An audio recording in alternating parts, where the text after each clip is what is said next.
Etawah कथावाचन PDA अपमान कांड जिस प्रकार से कल हम सबके सामने आया था, इसी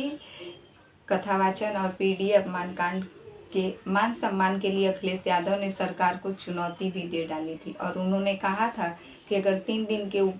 दौरान इसके ऊपर कोई भी मुकदमा दर्ज नहीं होता है और इसकी कड़ी से कड़ी कार्रवाई नहीं की जाती है तो वह एक बहुत बड़े आंदोलन का आह्वान करेंगे पीडीए समाज के मान और सम्मान के लिए। जैसे ही अखिलेश यादव का यह ट्वीट आता है, उत्तर प्रदेश जो है जाग जाता है और वह पीडीए समाज का जिस प्रकार से अपमान किया गया था, उन लोगों के मान सम्मान और उनकी रक्षा के लिए जो है उन सभी लोगों की गिरफ्तारी भी हो गई। कल यह घटना घटा और आज उन 4 लोगों की गिरफ्तारी भी हो गई, लेकिन जो उसमें एक जजमानित महिला थी जो कि पूरा बकाया कांड उन्हीं के बलबूते पर दोहराया गया था, जिसमें सबसे वही ऐसी महिला थी जिनके वजह से इस पूरे कांड को लोग शर्मनाक रूप से देख रहे हैं। वह महिला जो है अभी तक फरार बताई जा रही है, लेकिन पुलिस भी उन्हें उनकी खोजबीन करने में जुटे हुए हैं। शायद वह कभी भी पुलिस के हत्थे चढ़ जाए और उसके बाद उनसे उन्हीं की भाषा में शायद उनको यह समझाया जाए कि यादव जो कथावाचन के रूप में वहाँ गए थे वह भी एक इंसान थे। उन लोगों से उनकी जाति पूछी गई थी, धर्म नहीं। जिस प्रकार से भाजपा के लोग कहते थे अखिलेश यादव के एक ट्वीट पर कि वहाँ पर जो कश्मीर में हमला हुआ था वहाँ पर धर्म पूछा गया था, जाति नहीं। और अब वह लोग कहाँ गए जो कि इन यादव ब्राह्मणों के साथ, जो कि ये लोग कथा वाचन के रूप में वहाँ गए थे, ये लोग यादव थे, इसीलिए इन लोगों की जाति पूछी जाती है, धर्म नहीं। और जाति पूछकर इन लोगों के साथ ऐसा दुर्व्यवहार किया जाता है। Hello friends, welcome back to my YouTube channel SR news में आप सभी का फिर से एक बार स्वागत है। दोस्तों, उत्तर प्रदेश के इटावा से कल जिस प्रकार से हम सबके सामने एक वहाँ पर जो कथावाचन करने गए थे उन लोगों के साथ जो भी इटावा में घटना घटित हुआ था, आज उसके यानी कि एक प्रकार से कह सकते हैं कथावाचन के मान सम्मान के लिए लखनऊ में उन लोगों के साथ जो अखिलेश यादव मुलाकात करते हैं, जो उत्तर प्रदेश के पूर्व मुख्यमंत्री थे माननीय श्री अखिलेश यादव जी। वह लखनऊ में उन सभी पीड़ितों को जो कि इटावा के उस कथा वाचन के रूप में वहाँ पर उनको अपमान किया गया था, किस प्रकार से उनके साथ बदतमीजी की गई थी, उनको मारा पीटा गया था और उनको जो है अपने पैरों पर नाक रगड़ने पर मजबूर किया गया था। वह उन लोगों के ऊपर एक पीडीए समाज का जो है एक नाम देकर उन लोगों से कहा गया था कि वह पीडीए समाज के अंतर्गत आते हैं और उन्हें कथा वाचक के रूप में जैसे वह लोग वहाँ पहुँचते हैं उनके साथ यह सब किया जाता है और कहा जाता है कि तुम्हें कोई भी हक नहीं है कि तुम हमारे यानी कि ठाकुरों के गांव में आकर और इस प्रकार से कथा वाचक के रूप में हम सबके साथ जो भी हमने तुम्हारा सम्मान किया था, तुम इसके लायक नहीं हो। इस प्रकार से इटावा में कथावाचन उन लोगों के साथ जो है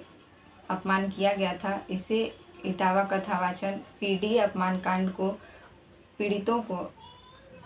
एक कथित तौर पर जो है उनको सम्मान देने के लिए अखिलेश यादव जी उन लोगों को लखनऊ बुलाते हैं और भरी जनसभा के बीच उनका बहुत ही आदर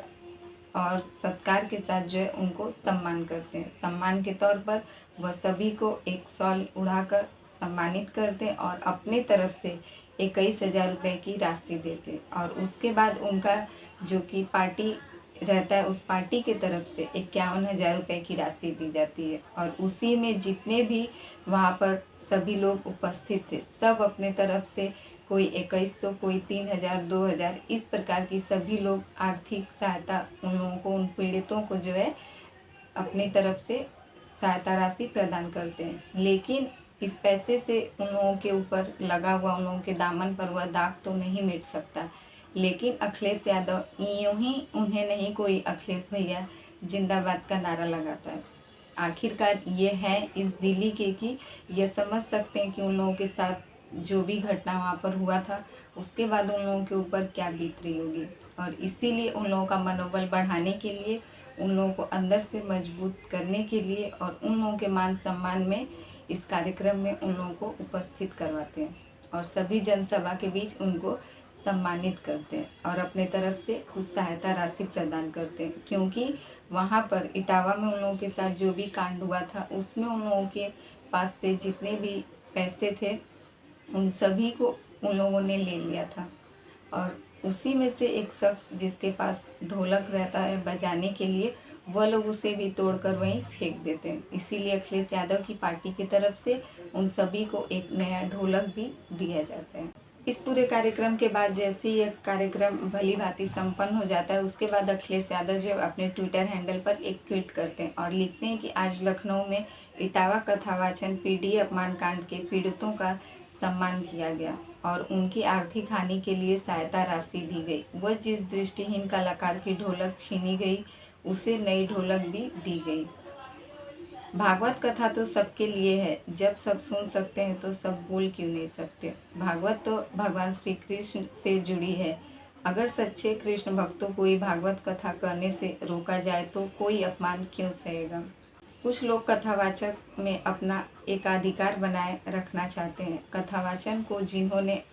भावना की जगह व्यवसाय बना लिया है। इटावा कथावाचन पीडीए अपमान कांड उन्हीं कुछ प्रभुत्ववादियों और वर्चस्ववादियों की वजह से घटित हुआ है। अगर पीडीए समाज से लोगों को इतना ही परहेज है तो घोषित कर दे कि परंपरागत रूप से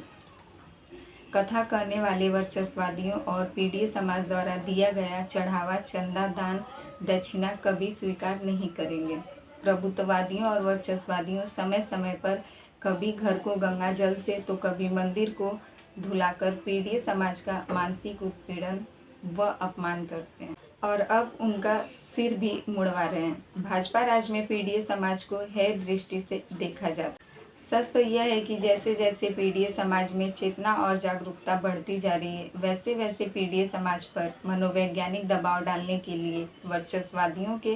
पीडीए समाज पर अत्याचार बढ़ते जा रहे हैं। पीडीए समाज पर लगातार बढ़ते जा रहे हमलों का असली कारण यह है कि वर्चस्ववादियों को लगता है कि उनके पीछे आज भाजपा की वह सरकार खड़ी है